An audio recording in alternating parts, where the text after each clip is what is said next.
నా పేరు జయరాం. మీరు చూస్తున్న G9 న్యూస్ తెలుగు. దశావతారంగా విద్యా కమిటీ ఎన్నికలు.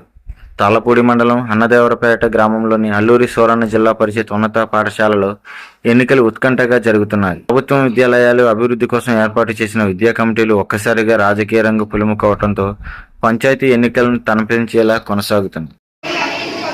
పిల్లలకి ఎలాంటి ఆటంకాలు విద్యను అభ్యసించడానికి లేకుండా చక్కగా సర్కారు అందించాలి.